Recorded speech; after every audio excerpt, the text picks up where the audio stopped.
Good morning everyone. आज हम देखेंगे chapter 14 centrally acting muscle relaxant.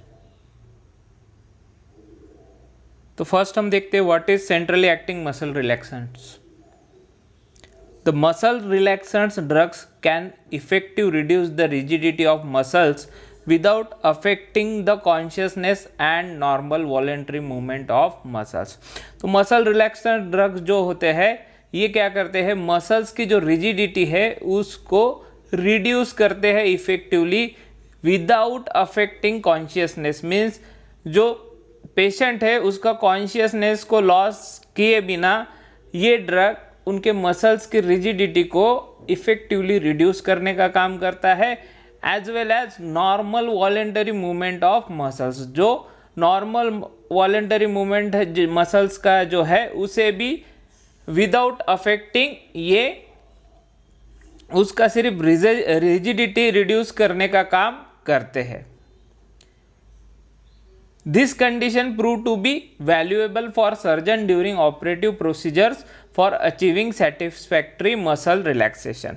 तो जैसा कि आपको पता है कि जनरल एनेस्थेसिया देते हैं, उसके अलावा जब भी जनरल एनेस्थेसिया देते हैं तो उसके साथ कभी कभी मसल रिलैक्सेंट्स देते हैं कि भाई जो मसल्स है, मसल्स जो है रिलैक्स हो जाए, पेशेंट जो है काम डाउन हो जाए, उसके मसल्स में कोई रिजिडिटी ना रहे। तो ये जो ड्रग है muscle relaxant, centrally acting muscles relaxant, ये वैल्यूएबल है फॉर सर्जरी ड्यूरिंग सर्जरी। ठीक है, तो ये सेंट्रली एक्टिंग मसल रिलैक्सेंट्स जो है ये सर्जरी के दौरान बहुत ही इफेक्टिवली काम करते हैं। These drugs are also useful for relieving convulsion of tetanus, strychnine poisoning, drug-induced convulsions and various spastic disorder। तो सेंट्रली एक्टिंग मसल रिलैक्सेंट जो है ये आप यूज कर सकते हैं for relieving conversion of tetanus. अभी टिटेनस क्या है? टिटेनस जो है ये बैक्टीरियल इन्फेक्शन है। बैक्टीरियल इन्फेक्शन जब भी होता है और अगर हम टिटेनस का इंजेक्शन नहीं लेते हैं तो ये आगे चल के मसल्स रिजिडिटी बढ़ाता है, जो वॉलेंटरी मसल्स है उसका रिजिडिटी बढ़ाता है। इसलिए ये ड्रग जो है सेंट्रली एक्टिंग मसल रिलैक्सेंट ये यूजफुल है for relieving conversion of tetanus. Means ऐसे लोगों ने जिन्हें टिटेनस का इन्फेक्शन हो गया है बट उन्होंने टिटेनस का इंजेक्शन नहीं लिया है, तो जब सीवियर कंडीशन आता है तो उसमें जब कन्वर्जन आता है, मीन्स मसल्स रिजिडिटी आता है, उसमें रिलीफ देने का काम जो है ये centrally acting muscle relaxants drug करते हैं। इसके बाद स्ट्रिक्निन पॉइजनिंग। स्ट्रिक्निन पॉइजनिंग में भी सेम स्पाज्म होता है as well as muscle rigid हो जाते हैं। रिजिड मीन्स मसल्स में रिजिडिटी बढ़ जाता है जिसकी वजह से आपके हाथ अकड़ जाना और मसल्स कॉन्ट्रैक्ट हो जाना, ये चीज़ें स्ट्रिक्निन पॉइजनिंग में होते हैं। अगर हम स्ट्रिक्निन को जो है आइदर इनहेल करें और उसे हम ओरली कंज्यूम करें, तो ये जो चीज़ें हैं इससे भी आपका सेंट्रल एक्टिंग मसल रिलैक्सेंट जो है ये यूजफुल काम करता है। उसके बाद ड्रग इंड्यूस कन्वर्जन। जो ड्रग इंड्यूस कन्वर्जन है means contraction and relaxation of muscles जो है जो कि ड्रग से इंड्यूस होता है, उसमें भी रिलीफ देने का काम आपका मसल रिलैक्सेंट करता है। इसके अलावा वेरियस स्पास्टिक डिसऑर्डर में जिसमें स्पाज्म होता है, मसल कॉन्ट्रैक्शन होता है, ऐसे डिसऑर्डर्स में भी ये यूजफुल ड्रग करके काम करता है आपका centrally acting muscle relaxant drug. तो centrally acting muscle relaxant acts on selective area in the central nervous system, thus effectively decreasing the skeletal muscle tone and involuntary movement। तो जो ये सेंट्रली एक्टिंग मसल रिलैक्सेंट्स जो है ये selective area पे ही काम करते हैं सेंट्रल नर्वस सिस्टम के, जिसके वजह से ये स्केलेटल मसल्स के टोन को जो है ये इफेक्टिवली डिक्रीज करता है। इसके अलावा इनवॉलेंटरी मूवमेंट जो होता है उसे भी ये कंट्रोल करने का या फिर इफेक्टिवली उसका टोन जो है डिक्रीज करने का काम सेंट्रली एक्टिंग मसल रिलैक्सेंट करते हैं। अब इसमें हम देखते हैं first drug mephenesin. Mifenicin is an odorless white crystalline powder freely soluble in alcohol, chloroform and ether but insoluble in water। तो मिफेनिसिन ये वाटर इनसोल्यूबल ड्रग है, मीन्स वाटर में ये सोल्यूबल नहीं है, बट ये ऑर्डरलेस है, वाइट है, क्रिस्टलाइन पाउडर है और फ्रीली सोल्यूबल है आपके अल्कोहल में, क्लोरोफॉर्म में और ईथर में, जो कि आपके वाटर इनसोल्यूबल सॉल्वेंट है एक्सेप्ट अल्कोहल। अल्कोहल अगर आप इथेनॉल, प्रोपेनॉल यहाँ तक के जाएंगे तो ठीक है, बट इसके अगर आगे जाते हैं ब्यूटेनॉल वगैरह तो ये भी वाटर में कंप्लीटली सोल्यूबल नहीं है, ठीक है। For oral use tablets of 250 and 500 mg और कैप्सूल्स आर अवेलेबल। तो ओरल यूज के लिए मिफेनिसिन की टैबलेट अवेलेबल है 250 एंड 500 mg की, एज वेल एज कैप्सूल भी अवेलेबल है इन 250 एंड 500 mg में। For parenteral injection sterile solution of 10 mg per ml in 50 and 100 ml ampoules are convenient. तो पैरेंट्रल इंजेक्शन कब जरूरत पड़ता है? जब पेशेंट अनकॉन्शियस रहे, वो ओरली ड्रग लेने के काबिल ना रहे और एबल ना रहे, तो ऐसे टाइम में पैरेंट्रल इंजेक्शन का यूज होता है। तो इसमें भी 10 mg पर ml का जो सॉल्यूशन है ये 50 ml और 100 ml के एम्पूल्स के पैकिंग में आता है, जो कि यूज करते हैं फॉर द आपके मसल रिलैक्सेंट प्रॉपर्टीज के लिए। The intravenous dose is 0.5 to 3 gram given slowly. तो ये जो है इंट्रावेनसली देते हैं, इंट्रावेनसली कितना देते हैं? 0.5 to 3 ग्राम स्लोली देते हैं। स्लोली देते हैं मीन्स ये एक तो वाटर इनसोल्यूबल है, इसलिए इसको स्लोली बॉडी में डिलीवर करते हैं वाया सलाइन। तो ये जो है आपका ड्रग ये 0.5 से 3 ग्राम तक पेशेंट को देते हैं। The site of depressant action is said to be in the mid brain, brain stem, at the level of the thalamus and below, and in the spinal cord, perhaps at the internuncial neurons और polysynaptic pathways. तो इसका जो muscle relaxant property और depressant action जो है ये एक तो मिड ब्रेन में होता है, या फिर ब्रेन स्टेम जो होती है, हमारी जो ब्रेन स्टेम होती है eight the level of thalamus, thalamus के लेवल में जो ब्रेन स्टेम का पार्ट होता है वो, और उसके नीचे जो है उसके नीचे का पार्ट पे डिप्रेसेंट एक्शन मिफेनिसिन दिखाता है। इसके अलावा जो स्पाइनल कॉर्ड है वहाँ पे भी इंटरनंशियल न्यूरॉन और पॉलीसिनेप्टिक पाथवेज पे भी डिप्रेसेंट एक्शन आपका मिफेनिसिन दिखाता है। अब ये पॉलीसिनेप्टिक पाथवे जैसा कि मैंने कहा है रिफ्लेक्स आर्क और रिफ्लेक्स एक्शन, ये जो लास्ट चैप्टर में मैंने बताया था कि स्पाइनल कॉर्ड में रिफ्लेक्स आर्क और रिफ्लेक्स एक्शन होता है without processing in brain any stimulus which is produced at sensory nerves, means एक कोई स्टिमुलाई आता है जो सेंसरी नर्व से हमारा स्पाइनल कॉर्ड में जाता है और स्पाइनल कॉर्ड से ही वो कनेक्ट होता है,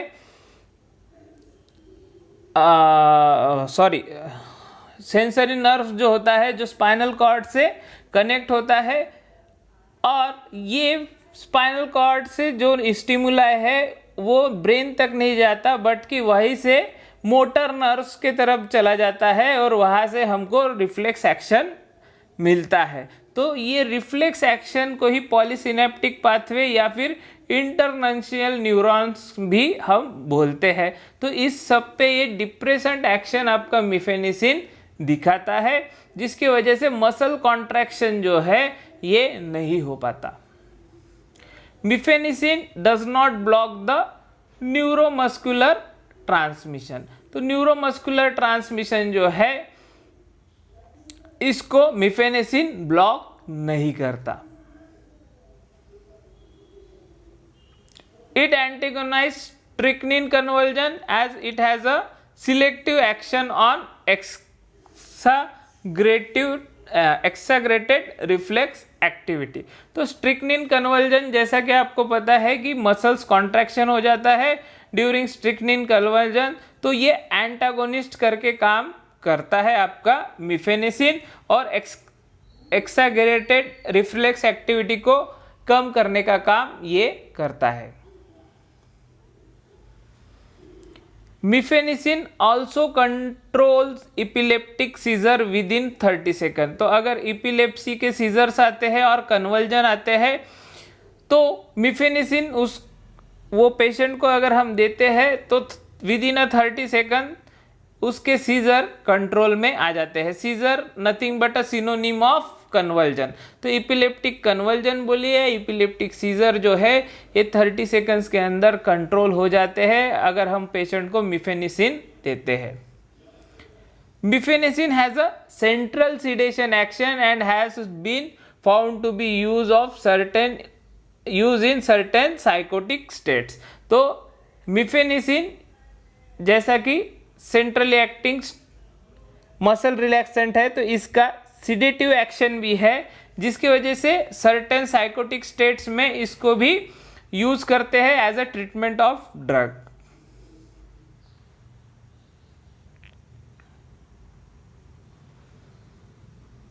suitable dose provide muscular relaxation and relief from certain type of tremor as occur in parkinsonism. अगर हम मिफेनिसिन का सुटेबल डोज देते हैं तो ये प्रोवाइड करता है एक suitable muscle relaxation as well as relief from certain type of tremor as occur in parkinsonism. ठीक है, तो पार्किंसोनिज्म में जो ट्रिमर्स आते हैं उसमें भी रिलीफ देने का काम जो है ये मिफेनिसिन करता है। It has also been tried in tetanus. तो टिटेनस मैंने जैसा कि बोला है बैक्टीरियल इन्फेक्शन है, अगर हम टिटेनस का इंजेक्शन नहीं लेते हैं तो आगे चल के कन्वर्जन आता है, मसल्स में रिजिडिटी आता है, तो उसमें भी ये कारागर ड्रग है, ये इससे पहले हम डिस्कस कर चुके हैं। But the effect of single dose is temporary. तो मिफेनिसिन का ये ड्रॉबैक है कि भाई एक डोज में आपको टेम्पररी इफेक्ट मिलता है, परमानेंट इफेक्ट नहीं मिलता। मीन्स इसका मतलब है कि अगर आप एक डोज लेके मिफेनिसिन को बंद कर देंगे तो कुछ टाइम के बाद जैसे ही ड्रग ये हमारे बॉडी से निकल जाएगा फिर से हमें कन्वर्जन आने के चांसेस है, फिर से मसल्स में रिजिडिटी आने का चांसेस है। इसलिए सिंगल डोज ये टेम्पररी इफेक्ट दिखाता है, तो ये इसका एक ड्रॉबैक है।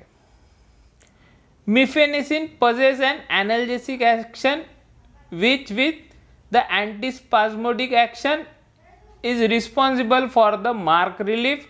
The effect are however transient. तो मिफेनिसिन क्या करता है? मिफेनिसिन पेन रिलीविंग और एनाल्जेसिक एक्शन भी शो करता है, इसके अलावा एंटीस्पाज्मोडिक एक्शन भी शो करता है, जिसके वजह से आपको मार्क रिलीफ मिलता है।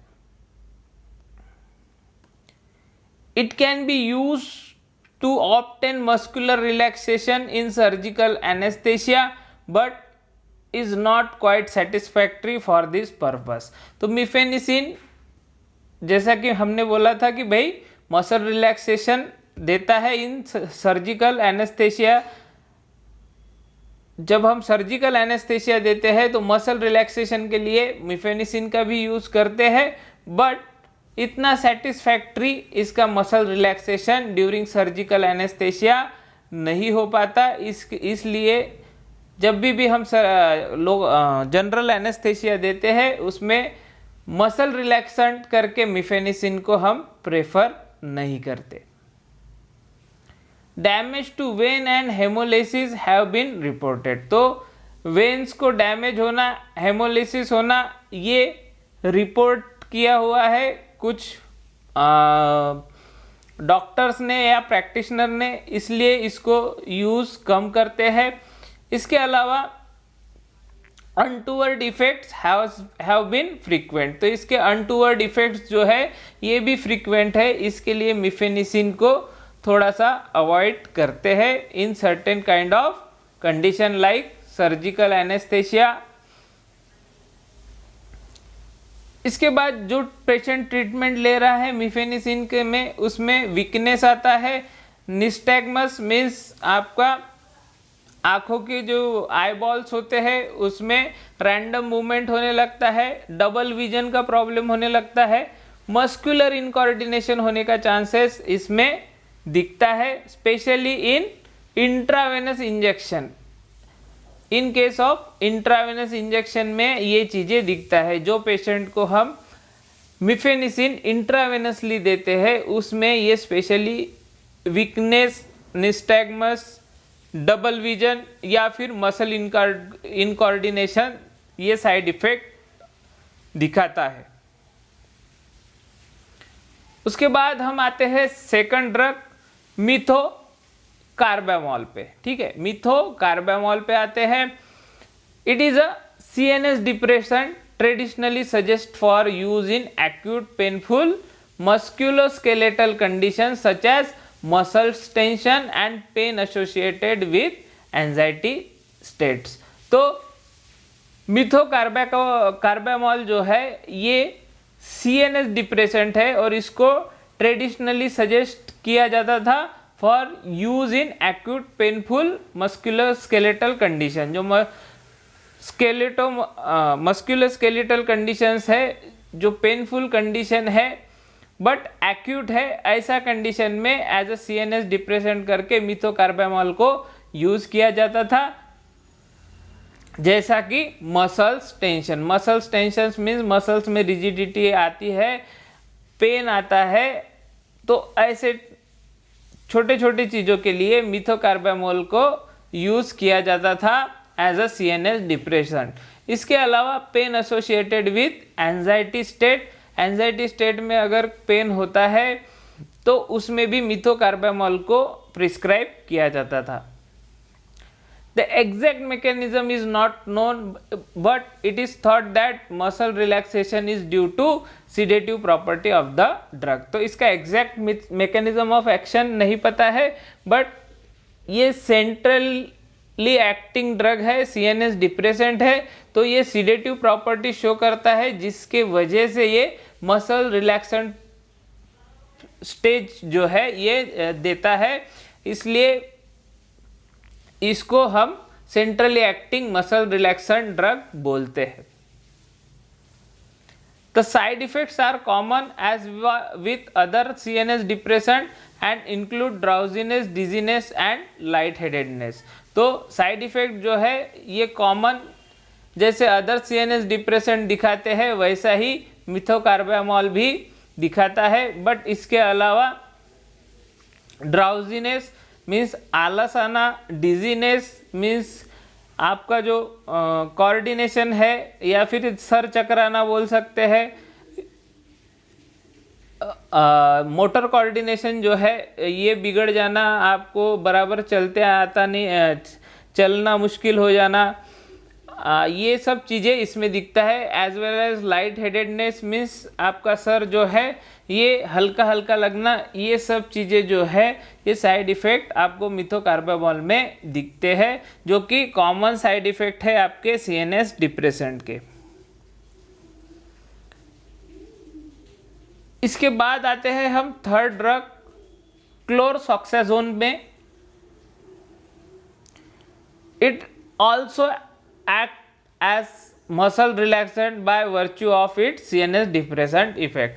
तो क्लोरसॉक्साजोन भी ये क्या है, CNS डिप्रेसेंट ड्रग है, तो ये भी आपका centrally acting muscle relaxant drug है जो कि डिप्रेसिव इफेक्ट दिखाता है on your central nervous system पे। It's exact mechanism of action is not known. The beneficial effect is due to sedation property for the relief of muscle spasm.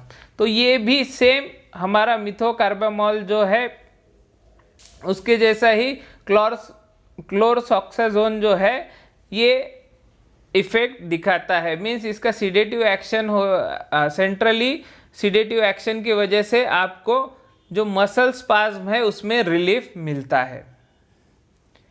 The most frequent side effect are drowsiness, dizziness, nausea, vomiting, heartburn, constipation and diarrhoea.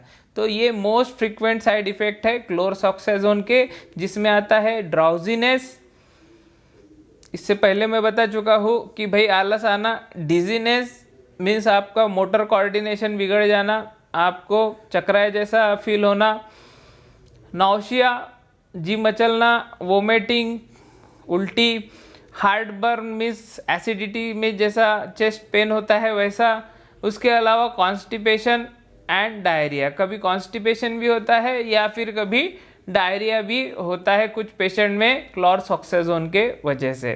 तो ये हमारे 3 centrally acting muscles relaxin जो है ये हमारे syllabus में है। तो यहाँ पे हमारा सेंट्रली एक्टिंग मसल रिलैक्सन का टॉपिक खत्म होता है। If you like the video then like, share and subscribe my channel. Thanks for watching. God bless you.